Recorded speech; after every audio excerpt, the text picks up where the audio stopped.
ओह, जे स्वरूप समझा विना पाम्यो दुख अनंत, समझाव्यु ते पद नमो श्री सद्गुरु भगवन। ओम सजात स्वरूप परम गुरु शुद्ध चैतन्य स्वामी नमः। सभी शुद्धात्माओं को प्रणाम।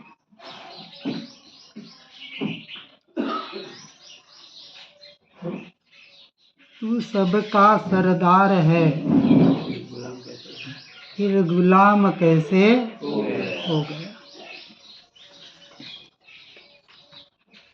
बिना नयन पावे नहीं, बिना नयन की बात। आगे सेवे सद्गुरु चरण तो सो पावे साक्षात। भजन करते हैं, भक्ति करते हैं, कीर्तन करते हैं, लेकिन भजन का भोजन कितना करते हैं। और भोजन उसे स्वादिष्ट लगता है, उसे सच्ची तरीके से पचता है जिसे भूख लगी हो। बिना भूख के भोजन करेंगे तो वो जबरदस्ती वाला भोजन होगा। अनादिकाल से यह जीव यही करते आ रहा है। भजन, भक्ति, पूजा पाठ जो भी अपनी अपनी परंपरा से, परंतु यहाँ जो बात आई, बिना नयन पावे नहीं, बिना नयन की बात। कौन से नयन? अंतर चक्षु। जवाब तो आप बहुत अच्छा देंगे क्योंकि सालों से आप अभ्यास कर रहे हैं, तो उसका कुछ न कुछ परिणाम तो आएगा ही आएगा। बाह्य दृष्टि और अंतर्दृष्टि,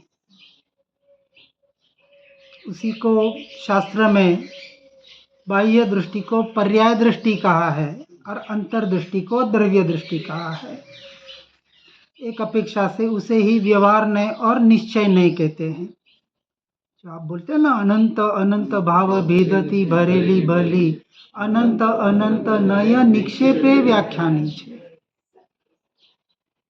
क्यों अनंत भाव और अनंत नय बताए? क्यों बताए? बोलते तो हैं, विचार किया कभी? अनंत नय क्यों बताए? बताओ तो सही। अनंत नय तो दर्शन, अनंत नहीं, नहीं यानी दृष्टिकोण। ये तो दर्शन दृष्टिकोण नहीं, दर्शन अलग, दर्शन का भी अर्थ होता है, लेकिन दर्शन का अर्थ अलग होगा। दृष्टिकोण आपके दृष्टि, देखने की दृष्टि, जो अभी बात चली ना अपनी, बाह्य दृष्टि और अंतर्दृष्टि। अब आपने की वास्तविक देखने की दृष्टि कहाँ है, कैसी है, इस पे हमें विशेष ध्यान देना है। वो आज दिन तक ध्यान देने का प्रयास जीव ने नहीं किया। इसलिए कहा बिना नयन पावे नहीं। क्या हम अंधे हैं? क्या हम अंधे हैं? आंख है या नहीं हमें? लेकिन कौन सी आंख है? चमड़े वाली। जो हम पढ़ रहे हैं, सुन रहे हैं, समझने का प्रयास कर रहे हैं, और जिसके माध्यम से अंतर चक्षु को खोलना था, खुल गई हो तो अच्छी बात है। सारा हम प्रयोजन करते, प्रयास करते हैं किस लिए? कि हमारी अंतर्दृष्टि खुल जाए। इसलिए सम्यक दृष्टि और मिथ्या दृष्टि दो तरह का कथन आता है। जिसकी दृष्टि बाहर है उसे कहा मिथ्या दृष्टि, और जिसकी दृष्टि भीतर अपने आत्मा की तरफ, अपने स्वभाव और स्वरूप की तरफ है, उसे कहा सम्यक दृष्टि। बहुत सिंपल सी परिभाषा है। सम्यक यानी सच्ची, मिथ्या यानी खोटी, झूठी, विपरीत। अब इस अंतर्दृष्टि को खोलने के लिए कितना प्रयास किया, ये पहली बात। इसलिए कहा भजन का भोजन कितना किया। जब आप बोलते हैं कि तू सबका सरदार है, तू यानी कौन? आत्मा। आत्मा यानी कौन? पोते, मैं। बराबर है ना? मैं कहते ही आत्मा, आत्मा कहते ही मैं। अनादि काल से इस जीव ने मैं मेरापना कहाँ किया है? मुख्य बात तो वही है। ये जो मैंपना और मेरापना कौन कर रहा है? कौन कर रहा है? अहंकार। किसका? मेरा। हाँ, जीव का यानी मेरा, क्योंकि मैं जीव हूं कि जड़ हूं? उद्गल तो नहीं हूं ना।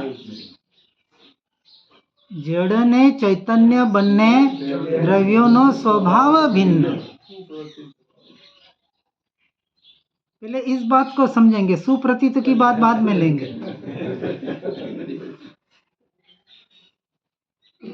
दोनों का स्वरूप, दोनों का स्वभाव 100% 100% भिन्न है, न्यारा है, स्वतंत्र है या नहीं है? स्वीकार है। देखो, यहाँ शब्दों की परिभाषा हम नहीं जानना चाहेंगे। हाँ, जे स्वरूप समझा विना पाम्यो दुख अनंत। कौन से स्वरूप की बात कर रहे हैं?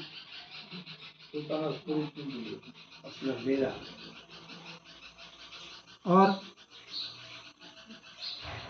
तो फिर से इतना ही कह देते, जे आत्म स्वरूप समझा विना पाम्यो दुख अनंत। ऐसा तो नहीं कहा।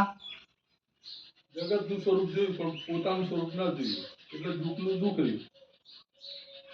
ये स्वरूप अर्थात 6 द्रव्यों का यथार्थ स्वरूप जीव ने आज दिन तक नहीं समझा। और थोड़ा नजदीक आएंगे तो जड़ और चेतन का यथार्थ स्वरूप, जीव और पुद्गल का यथार्थ स्वरूप इस जीव ने आज दिन तक सही तरीके से नहीं समझा। देखो, जानना और समझना, जे स्वरूप जान्या विना नहीं कहा। जानकारी तो हम सालों से ले रहे, सालों से नहीं, अनंत भवों से ले रहे हैं। ले रहे कि नहीं ले रहे? ज्ञानी पुरुष पहली बार मिले, केवली आगल रह गयो कोरो। तो केवली परमात्मा के आगे भी यह जीव आत्मा जाके आया, फिर क्यों कोरा रह गया? यथार्थ स्वरूप से जाना, जाना तो माना नहीं, और माना तो आचरण में लाया नहीं। 3 बात आएगी, ज्ञान, दर्शन, चारित्र, और उसको सम्यक। आगे शब्द ज्ञान, दर्शन, चारित्र तो हर जीव में है। बिना ज्ञान का, बिना दर्शन का, बिना चारित्रता का कोई जीव नहीं है। अनंतवा भाग का ज्ञान भी निगोद या सूक्ष्म से सूक्ष्म जीव में भी होता है। अभी जो कोरोना का वायरस आया था 2-4 साल पहले, वायरस क्या है? एक सूक्ष्म जीव है, जीवी तो है। उस वायरस में अटैक किया, किसके ऊपर अटैक किया? बॉडी, शरीर के ऊपर। उन शरीरों के प्राण वहां से निकल गए। अब इस बात को यथार्थ रूप से समझना है कि यहाँ जिस स्वरूप की बात कही है वो मुख्यतः से जीव और अजीव, 2 चेतन और अचेतन, दोनों के वस्तु स्वरूप को यथार्थ रूप से इस जीव ने आज दिन तक क्या नहीं किया? समझा नहीं। जान तो रहे हैं, इतने साल से भजन भक्ति स्वाध्याय सत्संग हम कर रहे हैं, कोई 5 साल से, कोई 10 साल से, कोई 25 साल से, इस भाव की बात भी करे तो कोई 50 साल से।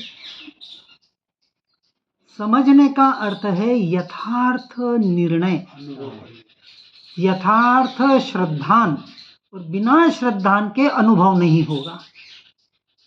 अनुभव बाद की बात है, पहले श्रद्धान होता है। हाँ, ये जो हमने बात कही कि ये जो जीव मैं मेरापना कर रहा है, कौन कर रहा है? जीव, मैं। कहाँ कर रहा है? पर और पर में। और अनादि काल से यही कार्य करते करते जीव अभी तक थका नहीं है। भव भ्रमण की थकान कहो या और किसी भी बाह्य में रमणता करने की थकान कहो, ये जो 5 लक्षण बताए आत्मसिद्धि शास्त्र में 2 जगह ये काव्य आया है। जो 5 लक्षण बताया उसमें कौन से? कषायनी उपशांतता, मात्र मोक्ष अभिलाष, भवे खेद अंतरदया, ते कहिए जिज्ञास। और पहले दिया भवे खेद प्राणी दया, ते कहिए आत्मार्थ। अब दोनों में फर्क क्या है? देखो, पहले आत्मसिद्धि शास्त्र में मतार्थी के लक्षण बताए, फिर आत्मार्थी के लक्षण बताए, फिर 6 पद बताए। 6 पद में 6 अवस्थाएं आत्मा की कहो या 6 दर्शन का परिणाम कहो, बताने का प्रयास प्रश्न और उत्तर के माध्यम से किया गया है। अब ये सारा पढ़ के सुन के समझने का कितना प्रयास किया? समझना उसे कहेंगे कि समझने के बाद जीवन में न उतरे, आचरण में न आए तो समझना समझ नहीं हुई है। अब यहाँ कहा जे स्वरूप समझा विना पाम्यो दुख अनंत। अब इसके उल्टा करो, जे स्वरूप समझकर पाए सुख अनंत। स्वरूप जीव और अजीव का, जड़ का और चेतन का यथार्थ स्वरूप जैसा का जैसा जानकर समझकर मानकर उस रूप अपना जीवन जीने का प्रयास कितना किया। यदि जी रहे हैं तो आप सच्चे आत्मार्थी है, अन्यथा सिर्फ तोता रटन चल रहा है। तोता पोपट, पोपट पंछी जो भी कहें, पशु बुद्धि कहें, एक ही बात है। और फिर हम बोलते हैं बहु पुण्य केरा पुंज थी शुभ देह मानवनो मयो। कितने पुण्य के पुंज इकट्ठे किए और खर्च कितने किए और कितने बचे? अब आपके पास 1 करोड़ है, उसमें से 90 लाख तो आपने खर्च कर दिए, अब बचे कितने? 10 लाख। ठीक है, तो 90 लाख किस में खर्च हुए? नहीं, सिर्फ भौतिक सुख में नहीं, हमारे लिए नहीं, वो अज्ञानियों के लिए, ठीक है ना, संसारियों के लिए। हम उसमें नहीं आते, हम एक स्टेज आगे बढ़े हैं। देखो, 3 स्टेज हम बताते हैं, लास्ट टाइम भी बताया था। पुरुषार्थ, मेहनत और गधा मजूरी बताया था ना? नहीं, अब हम गधा मजूरी से तो थोड़े हट गए ना। तो पुरुषार्थ किसे कहा? पुरुष यानी आत्मा, अर्थ यानी प्रयोजनभूत, जिसमें सिर्फ और सिर्फ आत्मा का ही प्रयोजन हो, उसे कहा पुरुषार्थ। जो इच्छो परमार्थ तो कैसा पुरुषार्थ? सत्य, यथार्थ, सम्यक। सिर्फ पुरुषार्थ नहीं कहा। हाँ, और उसी को अनंत पुरुषार्थ कहा ना। कि जितना प्रयास इस देह को टिकाने में, शरीर को टिकाने में, संसार के संबंधों को टिकाने में, समाज से संबंध टिकाने में करता है, उससे अनंत गुना पुरुषार्थ, वहाँ तो पुरुषार्थ होता ही नहीं है वास्तविक, उससे अनंत गुना पुरुषार्थ कहाँ करना है? अपने स्वरूप में आने का करना है, अपने स्वभाव के लक्ष्य से करना है। और यही वास्तविक साधक की साधना होती है। ये सिर्फ पढ़ने सुनने और भक्ति का मार्ग नहीं है। भक्ति से पराभक्ति, बात समझना बराबर, शुरुआत भक्ति से ही होगी, लेकिन जिंदगी भर हम क्या करते आ रहे हैं? वही का वही, वही के वही, आगे कितना बढ़े, जाना पर माना कितना, आचरण में लाने का प्रयास किया कितना, इस पर विचार किया कभी? फिर बोलते तो है कर विचार तो पाना है कि नहीं? किसको पाना है? सबको पाना है। क्या पाना है? हाँ, अरे प्राप्त की प्राप्ति करनी है। जो वस्तु है मैं आपको दे दूंगा ना, कि श्रीमद जी दे देंगे, कि महावीर स्वामी दे देंगे, कि और कोई दे देगा आपको लाके? कोई देने वाला है? कोई कृपा करने वाला है? बताओ। नहीं, कृपा तो करती है, कृपा तो होती है कि नहीं? बताते हैं, मार्ग बताते हैं, लेकिन वो कृपा काम आती है? अपना पुरुषार्थ है तो काम है। हाँ, पुरुषार्थ शुद्ध है, बराबर है। हर कर्म भोगवता नव कर्म ना बंधा, बराबर। कर्म भोगवता नवो कर्म न बंधाय, अप्रमत्त भाव में जागृति में रहવું। शब्द तो बहुत अच्छे अच्छे वापरते हैं। तो अंशे आगे जवाय ना, कब तक? नासी पास तो ना थवाय ना, कब तक? अंशे कब तक? तो पुण्य पर चाले जा। नहीं, झूठी बात है। पुण्य पर चाले, पुण्य को हम स्वीकार नहीं करते, हम सिर्फ पुरुषार्थ को स्वीकार करते हैं। अरे ये पुण्य का कम है क्या? आप यहाँ बैठे हैं और ये बात सुनने को, इससे बड़ा पुण्य मैं कह रहा हूँ ना, कि इतना पुण्य खर्च कर लिया तब जाके तो यहाँ बैठने को मिला, तब जाके तो ज्ञानी पुरुष मिले, तब जाके तो उनके वचन रुच रहे हैं, कम से कम सुनने। हाँ, अब वहां तक पहुंच गए, इतना पुण्य खर्च कर दिया, ये जो खर्च हुआ वो वापस पुण्य मिलेगा? नहीं। अब देखो, आपने 1 करोड़ की गाड़ी ले ली तो 1 करोड़ वापस मिलेगा? नहीं, क्योंकि गाड़ी मिल गई। अब कहा बहु पुण्य केरा पुंजति शुभ देह मानव नो मुळे। पहले तो मानव का देह के लिए अनंत अनंत पुण्य खर्च कर लिए, गए वो पुण्य खत्म, वापस मिलने वाला की थाली मिल गई, खाने का बाकी। फिर आर्य संस्कृति मिली, उतना पुण्य गया। हाँ, 777 एक बात यही पुण्य उदय विष्टा समान છે। हाँ, तो बराबर है ना, ऐस तो बात बतावी छे। अब इस बात को बराबर समझना है, इसलिए कहा पुण्य के भरोसे बैठे रहोगे तो कभी पहुंच नहीं पाओगे। इसलिए कहा जो इच्छो परमार्थ, परमार्थ यदि आपको इच्छना है, मोक्ष की प्राप्ति पर्याय में करनी है, अपने स्वरूप को, स्वभाव को पर्याय में प्रकट करना है, आत्मानुभूति, आत्म साक्षात्कार कहो, सम्यक दर्शन कहो, पर्याय में प्रकट करना है, तो क्या करना पड़ेगा? सत्य पुरुषार्थ करना पड़ेगा, यथार्थ सम्यक पुरुषार्थ करना पड़ेगा।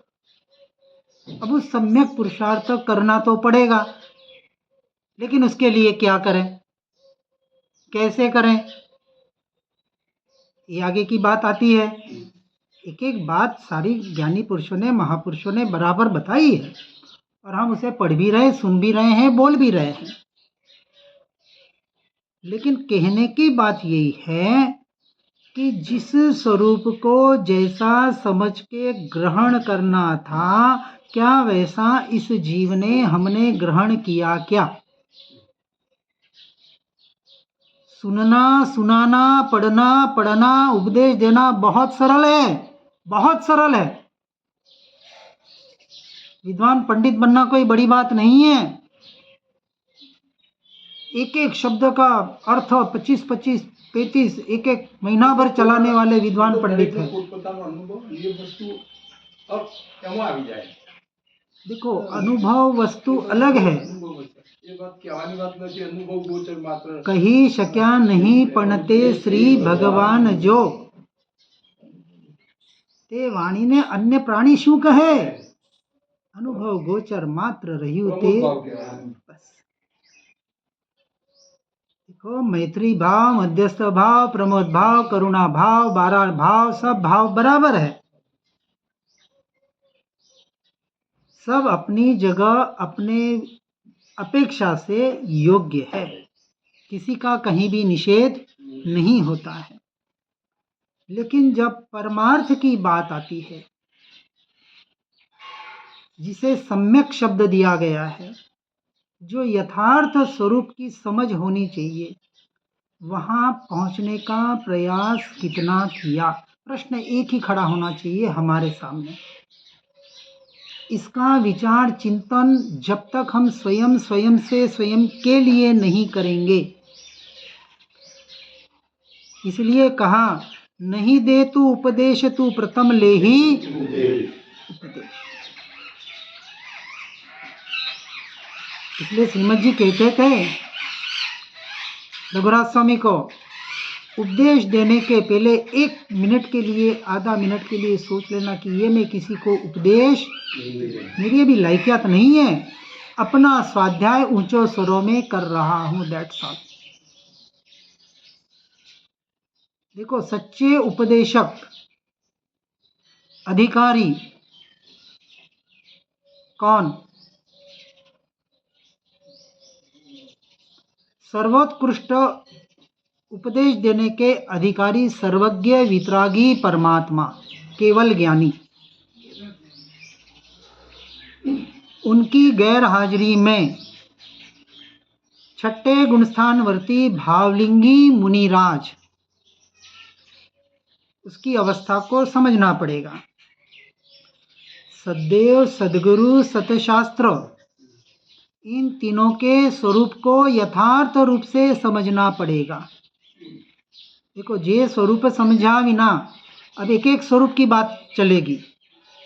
सबसे पहली बात, क्या संसार के यथार्थ स्वरूप को जीव ने समझने का प्रयास किया? हमने प्रयास किया? नहीं किया।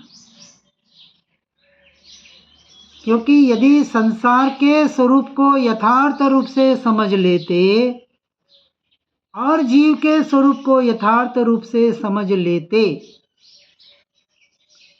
तो आज हम कहाँ होते, किस अवस्था में होते, कौन सी दशा में होते? ये एक विचारणीय मुद्दा है। सिर्फ बोलने से काम नहीं होगा कि जे स्वरूप समझा विना पामियो दुख अनंत, रोज बोल रहे हैं, लेकिन जो काम, जिस स्वरूप को समझना था, क्या संसार दुख रूप लग रहा है? मुने के नाथू बापा एक वचन कहते थे, तमे अमारा छाती पर पांव मूकीने चाली रह्या छो।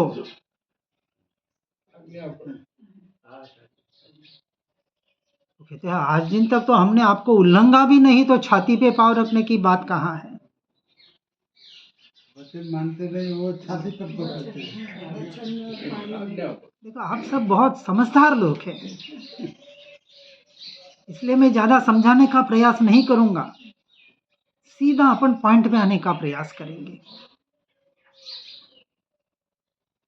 कि वास्तविक जीवन में जिसको ग्रहण करना था और जिसका त्याग होना था,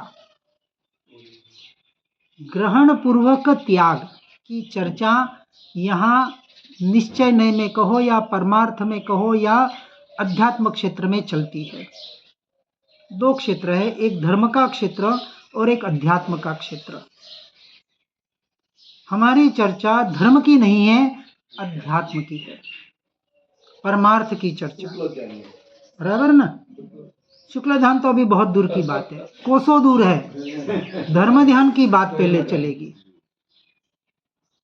क्योंकि शुक्ल ध्यान छठे गुणस्थानक के बाद होता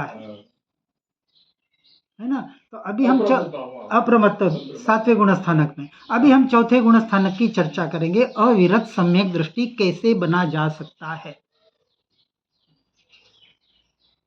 जिस प्राप्ति करनी है, जिसका हमें अनुभव करना है व्यवहार की अपेक्षा से।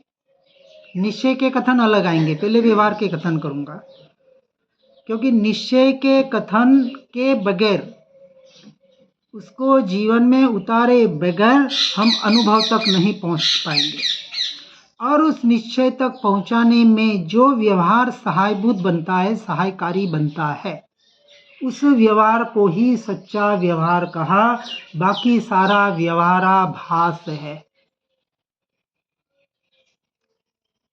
समझना बराबर। सुख की सहेली है अकेली उदासीनता, अध्यात्मनि जननी ते उदासीनता। चलो, सुख किसे नहीं चाहिए? हाथ ऊंचा करें। बधा इच्छे छे, सबको चाहिए। दुख किसे चाहिए?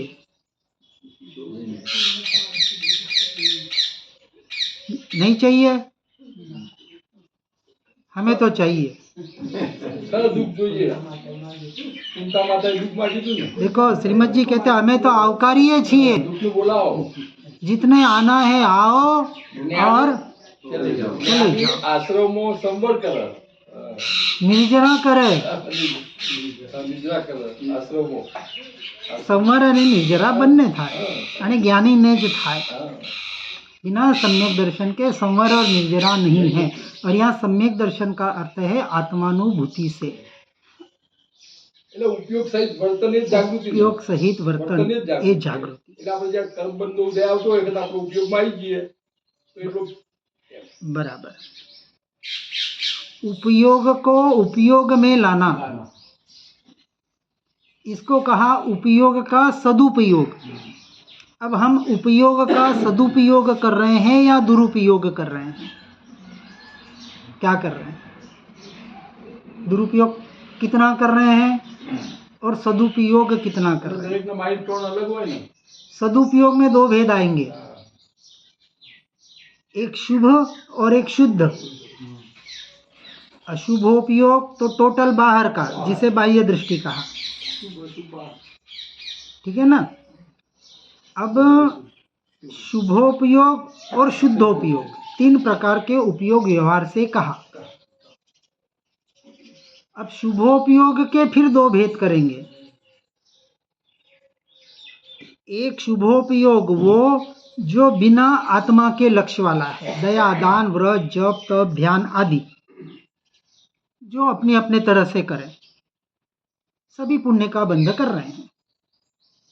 ये हुआ बाहर का शुभोपयोग, है ना? जो सिर्फ पुण्य का बंध करा में आपको 84 के चक्कर में ही घुमाएगा। और दूसरा शुभोपयोग वो जो आपको शुद्धोपयोग की ओर ले जाएगा। ऐसा शुभोपयोग जो शुद्धोपयोग की ओर ले जाए, ऐसे शुभ उपयोग को व्यवहार नहीं कहा है। व्यवहार कहते हैं ना कि कौन सा व्यवहार करना है, कि जो उपयोग अनादिकाल से परद्रव्य और उसके निमित्त से होने वाले परभाव। दो बात बताई। परद्रव्य कितने हैं? द्रव्य कितने हैं? 6। 6 द्रव्य में परद्रव्य कितने हैं? पर द्रव्य परा है कितने? 5 ही मारे। कितने? बोलो, लास्ट बताया था मैंने, तो कभी शायद चौथी या पांचवी बार मिल रहे हैं, फिर भूल जाते हैं। 6 के 6 द्रव्य मेरे लिए परद्रव्य है। समझ में आ गई ना बात? मुझ आत्मा को छोड़कर सारी आत्माएं, 5 द्रव्य तो अजीब हैं, लेकिन अन्य आत्माएं भी मेरे लिए पर है, पर द्रव्य है।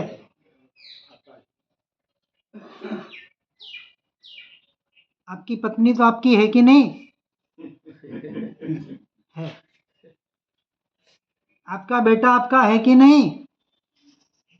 पिताजी समझ में नहीं आया। हाँ, इसलिए तो जे स्वरूप समझ आवी ना पामे दुख न। समझ में नहीं आई इसलिए वो ये भेद ही तो नहीं समझ रहे हैं, इसलिए भेद ज्ञान नहीं कर पा रहे हैं, इसलिए उपयोग का सदुपयोग नहीं कर पा रहे हैं। ये भेद समझ में आ जाए तो मार्ग इतना। हाँ પુણ્ય દાન બધું જે કરો हाँ એમાં આપણો ઉપયોગ રાખીને નથી કરતા એવું થાય ને. हाँ થઈ શકે। શુભ કર્મ જે કરીએ हाँ हाँ થઈ શકે। એટલે ઉપયોગ તેમાં થાય ને એમાં. हाँ हाँ એમ મારે કહેવું. नहीं, बिना उपयोग के भी ये हो सकता है, हो सकता है। स्थिति अरे शुभोपयोग छोड़ो, बिना उपयोग के आप कहते हैं ना, जो ज्ञानी पुरुष किसे कहा? हम दृष्टांत देते भरत चक्रवर्ती का, आप लोगों ने सुना होगा। बाहुबली से युद्ध हुआ, कौन थे बाहुबली? भरत चक्रवर्ती के कौन थे? सगे भाई, ठीक है ना, सिर्फ भाई नहीं, दोनों का युद्ध हुआ। किस लिए? जमीन जायदाद के लिए, बराबर ना। भरत चक्रवर्ती ने बाहुबली पे चक्र छोड़ा, छोड़ा कि नहीं? करण करावण अनुमोदन, मारने का भाव भी आया, क्रिया भी की, चक्र भी छोड़ा, सब हो गया। फिर भी उसे अनंतानुबंधी कषाय क्रोध मान माया में नहीं लिया।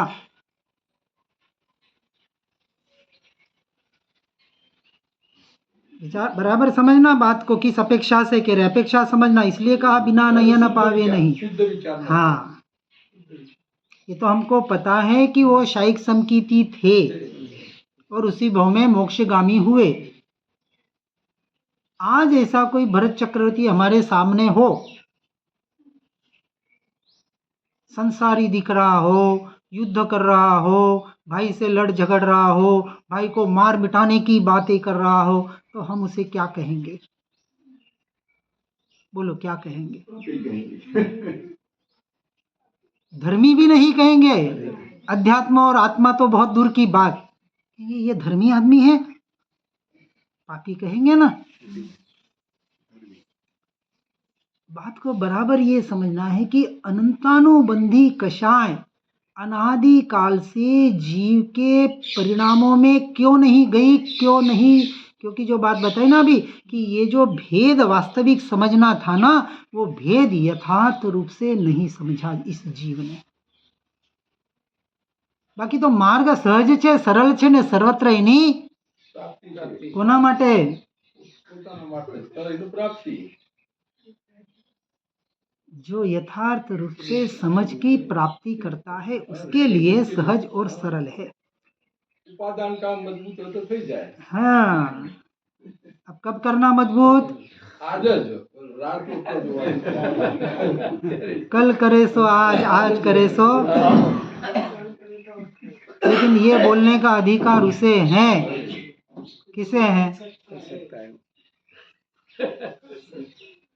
अभी से करना હવે है। નાસીપાસ ના કરો. હવે જાગૃત થઈ ગયું. નાસીપાસ ના કરો. अरे जागे हुओं को जगाना पड़ता है, डंडा वाળો તમે क्योंकि जागने का भ्रम हो रहा है। ભિખારી ભજન ગાય છે. ચલો બાળ મારે એક ભજન ગો. जागने हम जागे हैं ये भ्रांति हो रही है। सोए हुए को जगाना बहुत आसान है। जागता सुबह वो उसको जगाना। अब क्या बोले। देखो, हम जागे हैं, हम एक एक दृष्टांत के आधार पर अपना निर्णय करना है कि क्या वास्तविक हम जागे हैं या सोए हुए हैं। पूरे वचनामृत का या ज्ञानी पुरुषों का जिसको आप पढ़ रहे हैं, सुन रहे हैं, जो अध्यात्म की हमारी चर्चा करने का हम प्रयास कर रहे हैं, धर्म की नहीं या अध्यात्म की। और अध्यात्म का अर्थ होता है अधि आत्म, आत्मा के अर्थात स्वरूप के स्वभाव के अधीन करने वाला मार्ग, सो अध्यात्म का मार्ग। अब विचार करना, आध्यात्मिक व्यक्तित्व किसे कहा। पूरे लक्षण बराबर समझने का प्रयास करना। कषायनी उपशांतता मात्र मोक्ष अभिलाष, भवे खेद अंतर दया ते कहिए जिज्ञास। क्या हम जिज्ञासु हैं? पहला प्रश्न स्वयं से करना। देखो, बताया ऊपर से चलना नीचे से। पहले जिज्ञासु बनना पड़ेगा।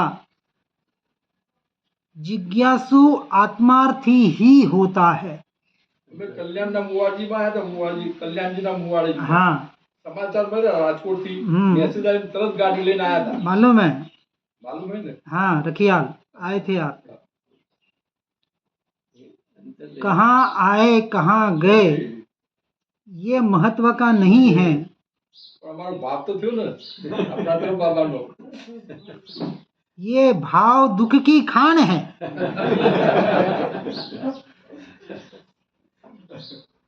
क्या कहा? मैं नहीं कह रहा हूं, महापुरुष कहते हैं। भावे जिनवर पूजिए भावे दीजिए, भाव से हमें आया था। कौन से भाव की बात चलती है? हम तीन भाव बता रहे हैं, अशुभ भाव, शुभ भाव और शुद्ध भाव। भावों का भेद करो।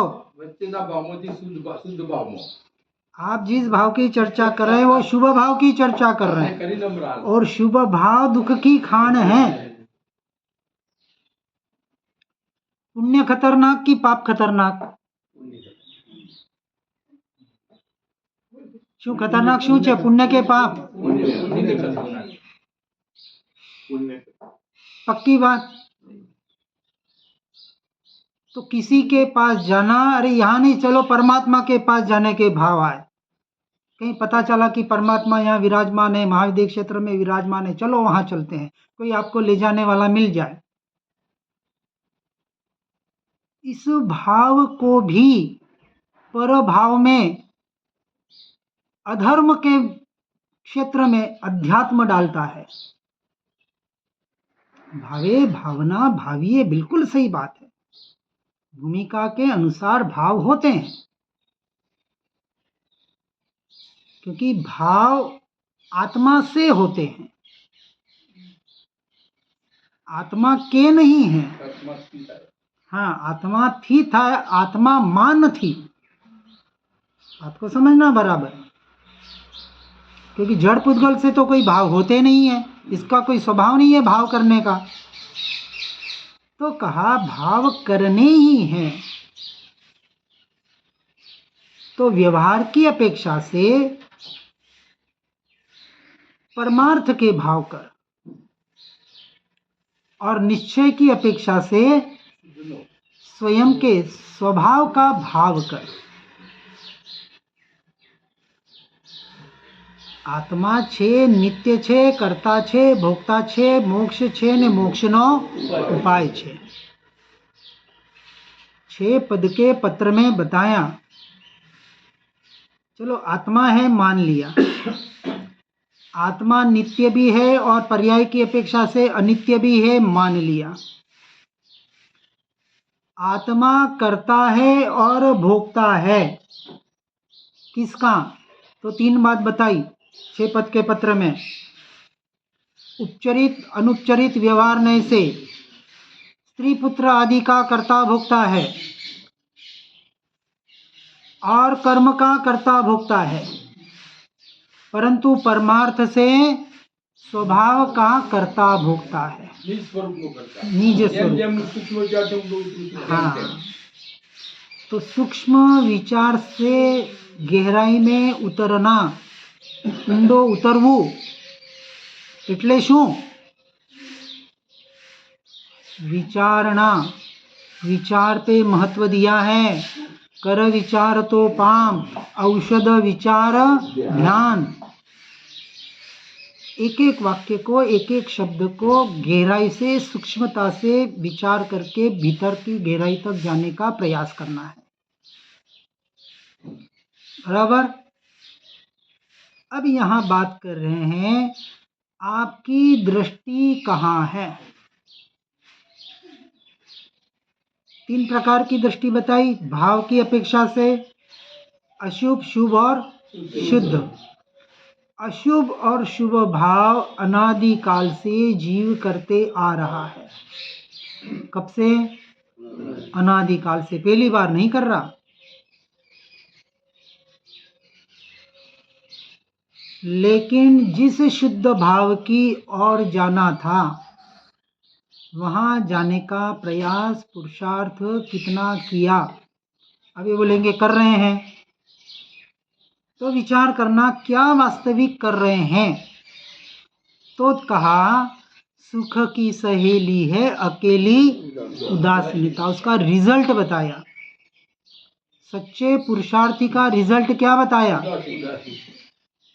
अध्यात्मनि जननी ते उदासीनता। क्या संसार के प्रति औदासीन्य वृत्ति आई? क्या संसार के प्रति वैराग्य भाव आया? क्या संसार से अनासक्तपना भाव पैदा हुआ? क्या संसार से मैं मेरापना हटाने का पुरुषार्थ किया? ये हुआ नास्तिक की अपेक्षा से, और आस्तिक की अपेक्षा से उल्टा। बराबर ना? तो कहा पहले नास्ती, संसार के स्वरूप को भी यथार्थ रूप से समझना है। क्यों?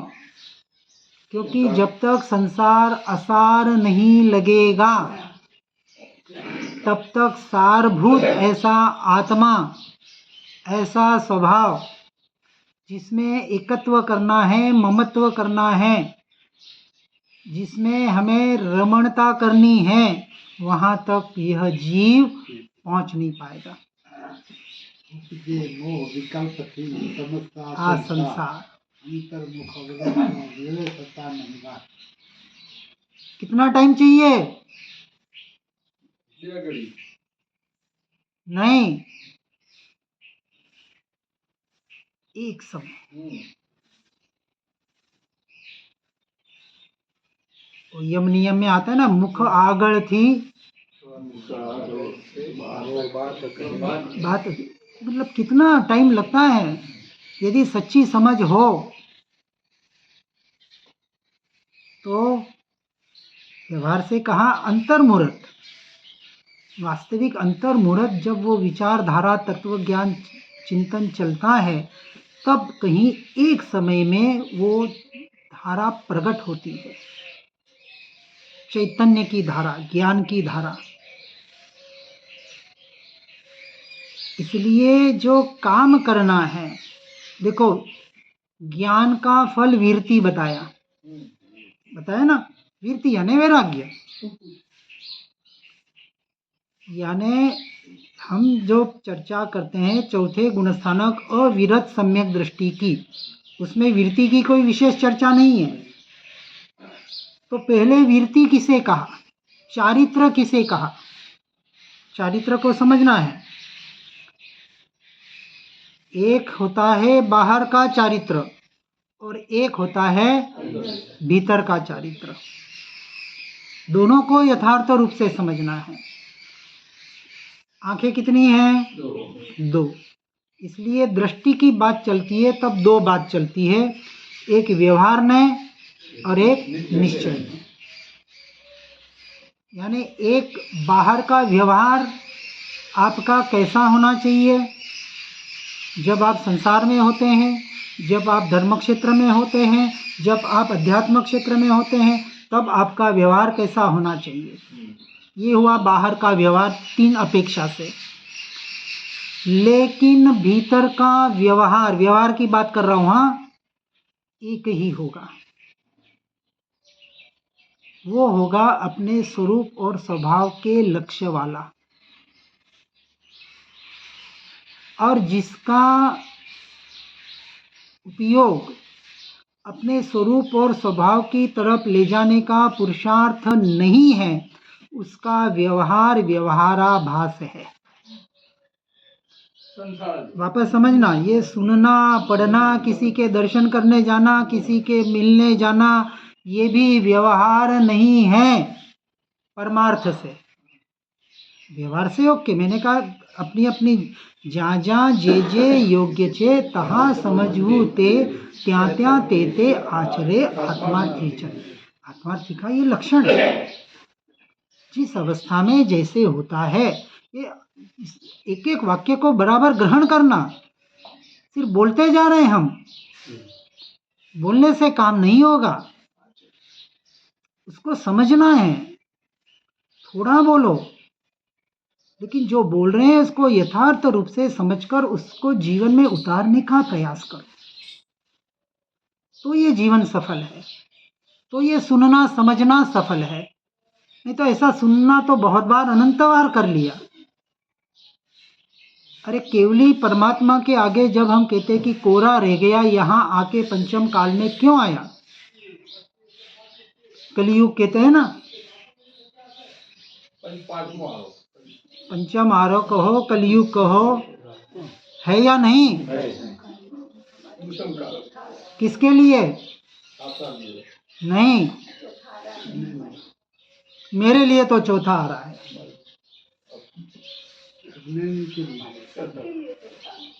हम सबके लिए चौथा आ रहा है। चतुर्थ काल में यही तो वाणी मिलेगी, और यही वाणी खीरी थी। महादेव क्षेत्र में जाओगे तो यही वाणी मिलेगी, कोई अलग नहीं मिलेगी। अध्यात्म की वाणी, जिस वाणी को हम यहाँ समझने का प्रयास कर रहे हैं, धर्म की बात नहीं। धर्म तो बदलता रहेगा, द्रव्य क्षेत्र काल भाव के अनुसार बाहर के सारे ये क्रियाएं, कलापें, धर्म बदलता रहेगा, लेकिन अध्यात्म की परिभाषा कभी नहीं बदलती। तीनों लोक में, तीनों काल में अध्यात्म की परिभाषा तो एक ही होगी, और वो होगी भीतर की अंतर्दृष्टि की बात।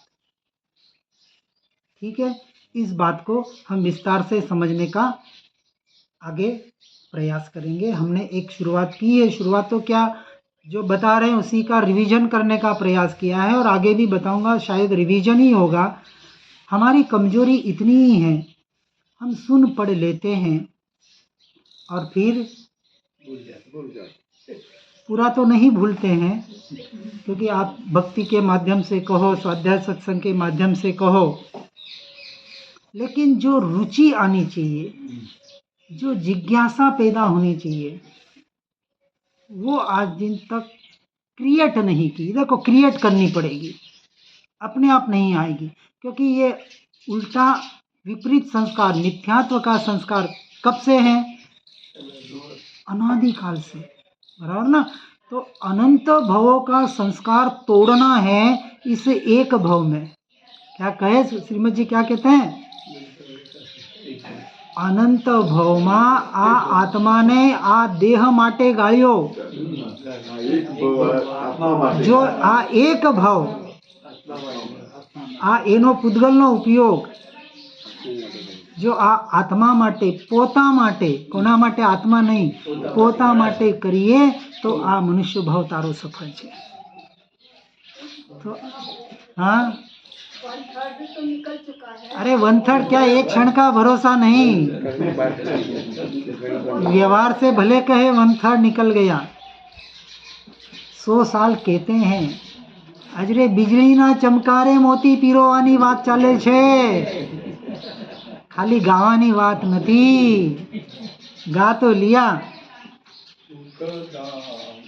અનંત સુસંત જહી दिन रात रहे तद ध्यान मही पर शांति अनंत सुधामय गे प्रणमो पदते वरते जयते हो प्रणमो पदते वरते जयते परम कृपाळु देव की जय.